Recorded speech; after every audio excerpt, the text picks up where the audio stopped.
who knew there was so much that I didn't know about my own body? I've been doing things that they told me I should never do. I've been doing things that they told me I could never do now. Never do, I could never do. I've been looking back and I'm the only one who ever knew. My dreams begin to turn out.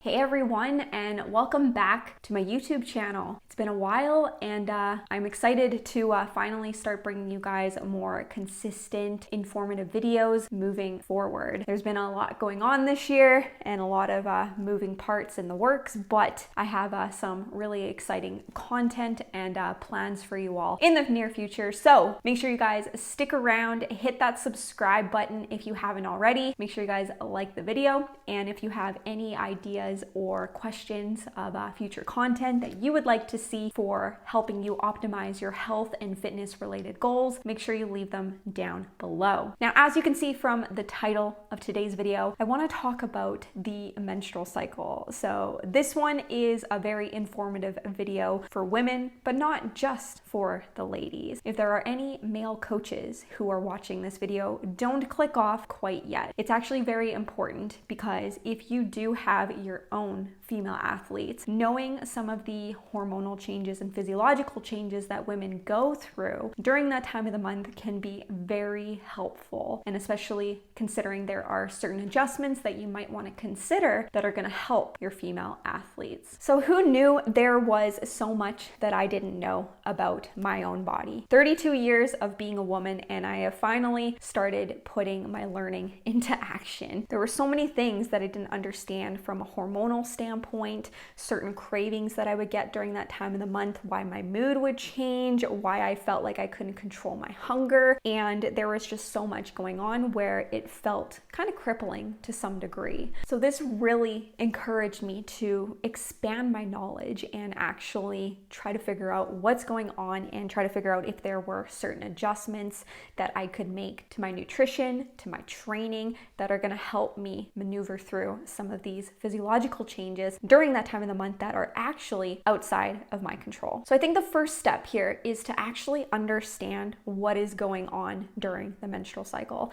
And any menstrual cycle can last from 25 to maybe up to 32 days, where one month it might be 26 days, another month it might be 32 days. It depends on the individual. But as we get older as women, it does seem to be that our cycle starts to normalize, where we do get a more consistent schedule. So day one is considered first day of menstruation, where bleeding starts to occur. And this starts the follicular phase, which is the first 2 weeks of the cycle. This is where the follicle, which contains the egg develop, is released on day 14 at the ovulation phase, which is about the midpoint of the cycle. The next phase at this point is known as the luteal phase. And this is the last 2 weeks of the cycle. And this is when the egg is released in preparation for pregnancy. Now, providing that pregnancy doesn't occur, we head into our PMS week. And then after that, the cycle starts all over again. So I think it's important at this point in time to understand what changes are we experiencing from a hormonal standpoint during these different phases. So during the follicular phase, progesterone starts off very low, whereas estrogen starts to come up during this phase very gradually. Then estrogen peaks during ovulation and then crashes back down afterwards. At ovulation, there is a small spike then in testosterone. That's important to note, and we'll discuss that later on. And then we enter into the luteal phase, where progesterone starts to increase and typically peaks during week 3. And then it falls back down, where the cycle starts over again. Estrogen will increase during the luteal phase and then come back down as well. So now we kind of understand the hormonal changes that are occurring. Why is this important information? Well, it can help us not only understand what is happening during these different phases, but as well to make the appropriate adjustments to our food, our training, and even our mindset. So quickly touching on estrogen, which I'm sure you have heard gets a really bad rap in the fitness industry, but most of the impacts that come from estrogen are actually pretty positive. For instance, estrogen does improve insulin sensitivity, which means that carbs are used more efficiently. It is an anti-inflammatory. It also helps control appetite and remodels skeletal muscle. So overall, the impacts of estrogen, like I said, are quite positive. In contrast though, progesterone, it can cause some insulin resistance, can also promote a small amount of muscle breakdown and promote fat storage in the lower body. body. I know that sounds evil and horrible, but we must understand what is happening here. Progesterone increases during the second half of the cycle, where the first half of the cycle is where we're preparing for the egg to be released. And then at that point in time, if pregnancy does occur, our body wants to store extra calories and fat as a way to promote a healthy and safe pregnancy.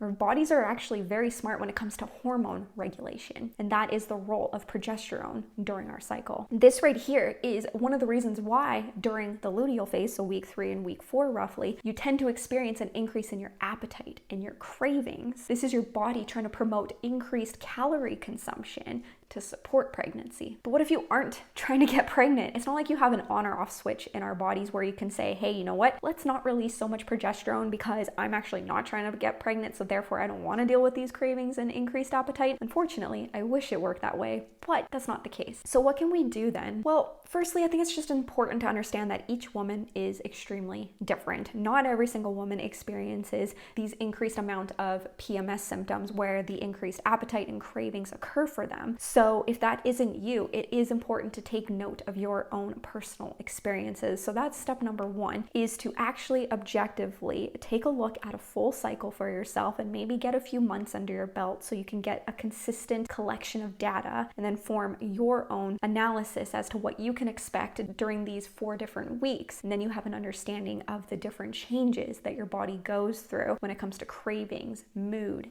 energy, appetite, all of these different things. Being able to lay out those symptoms week after week after week is going to allow you to make the appropriate adjustments. But in a generic context here, let's go over what some of these adjustments might look like for the average female. So let's start off with adjustments to our training. What can we look at here? We typically can expect a dip in our energy during the luteal phase, so those final 2 weeks. We might start to see a gradual reduction in our energy levels. Therefore, it might be a good idea to implement a deload week during this time frame. For those who don't know what a deload week is, it's just the act of reducing your intensity of your training volume, so that way you can promote recovery and reduce fatigue. There's a lot of different strategies of how you can implement a deload week, but for most people they maybe recommend every 4 to 6 weeks. In my personal experience, I find that it is best to implement a deload week either during week 3 or week 4. Again, it's going to depend on the individual, but for most women there does seem to be research that suggests that there is a significant strength response during those first couple of weeks of the menstrual cycle. Therefore, implementing a deload week either in week 3 or week 4 may be beneficial. However, like I said previously, we do tend to see an increase in testosterone right at ovulation, which,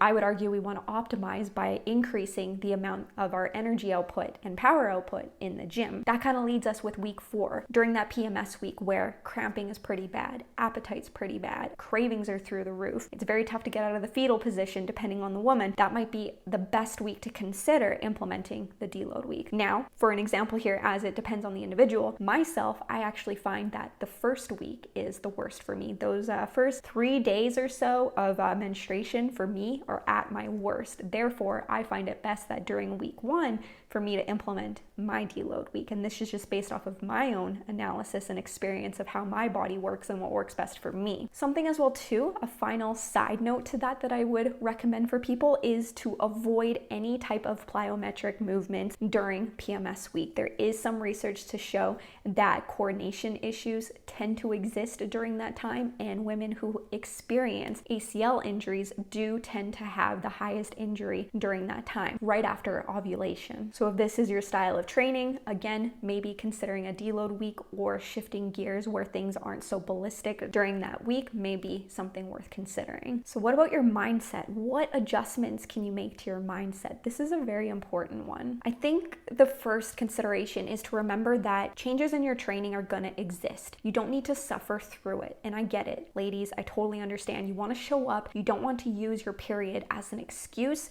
to not give it your all when it comes to your training output. However, there clearly are physiological changes occurring that are outside of your control. And our goal is to make sure that you have a prolonged lifting career in an injury-free manner. So this consideration is super important because there's no shame in implementing a deload week when it is needed. There's no shame in reducing your plyometric movements when it is needed. That is a form of promoting long-term lifting, your long-term health-related goals when it comes to your training. Another consideration when it comes to mindset adjustments is scale weight fluctuations. During these different phases, like I said, clearly there are some significant physiological changes and hormonal changes that are occurring. Our hormones are changing almost weekly. Therefore, it is almost guaranteed that week after week after week, ladies, you are gonna see scale weight fluctuations. A lot of women, they get discouraged when they step on the scale and they see a number that they weren't expecting to see. And I totally understand and relate to this. However, we must take a step back and objectively analyze what is going on here and just try to be our own science experiment and understand like what changes are we noticing so that way we can manage those expectations going forward in the future.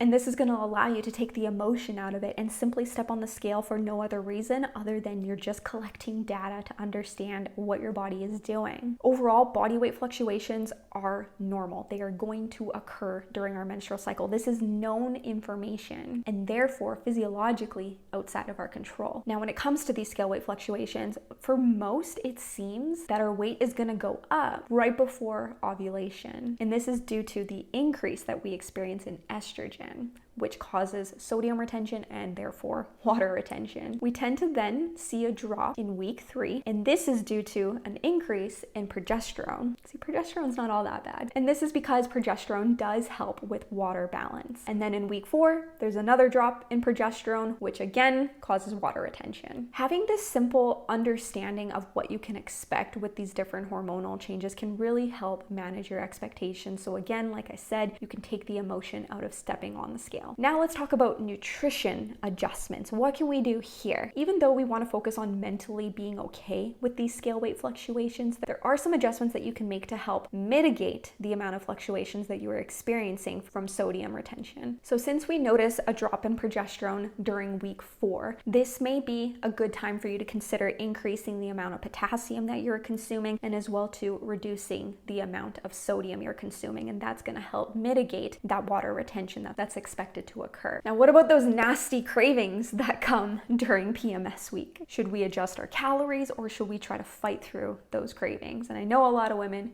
do try to fight through those cravings. So if that's something that you typically do, let me ask you this: how successful are you at doing so? As we know, we always want what we can't have, right? If we restrict ourselves and say that, hey, you know what, I'm craving increased amount of calories during that week, I'm just going to ignore those cravings. I'm not going to have that cookie that I am craving and I'm just going to try to power through. Often what happens? We run out of willpower. We can only fight those cravings for so long because we only have so much willpower that we can use. Eventually, we're going to use it all up. And when that time comes, this doesn't happen for everyone, but to some, it does cause them to either binge on the item that they are craving or overconsume, and then that leads to guilt and punishment and a recipe for disaster. This is normal. We are going to experience cravings during that time of the month. So there is no shame in wanting to actually increase the amount of calories that you're consuming so that way you can satisfy those cravings, again, in a controlled manner. Now, you might be thinking, well, I'm on a fat loss journey right now and I don't want to lose my progress during that time. Well, this is one time during the month where our hormones are on our side from a body composition standpoint. There is research that shows that during that time, our metabolic rate actually increases. I think it's like around 150 to 200 calories that your metabolic rate increases. What does that mean? That means you have more calories that you can actually consume without taking you out of the current deficit that you may be in. So use that. You have the wiggle room to control your increased calorie consumption, satisfy those cravings, and focus on maintaining your results through that time period, as long as you are satisfying those cravings, again, in a controlled manner and not going overboard, so you can indulge but not overindulge. Overall, these cravings and the increase in your appetite are normal. There's nothing wrong with you. So if you need to take advantage of this calorie reserve during that time of the month, there's nothing wrong with that. In fact, I think that it can be a very healthy way for you to sustain adherence, so that way you can enjoy a few treats in a guilt-free manner, satisfy those cravings and continue to move forward with your overall body composition related goals, versus making those cravings worse by restricting yourself to the point where those cravings amplify. Understanding what physiological and hormonal changes are occurring during our cycle clearly is imperative. It allows us to make these necessary adjustments so we can continue to focus on our health and fitness related goals. So take the time to understand these different changes that are occurring. Take the time to understand what your body is going through during this time. And remember that there's nothing wrong with you. Thank you so much, team, for checking out this video. I hope you all found it very helpful. If you have any questions or concerns about anything that I chatted about today, please be sure to leave a comment down below. And if you did find it helpful, be sure to share this video to someone who you find might find it helpful for them. Be sure to like, comment, and subscribe to the channel if you aren't already, and I will see you all in the next one.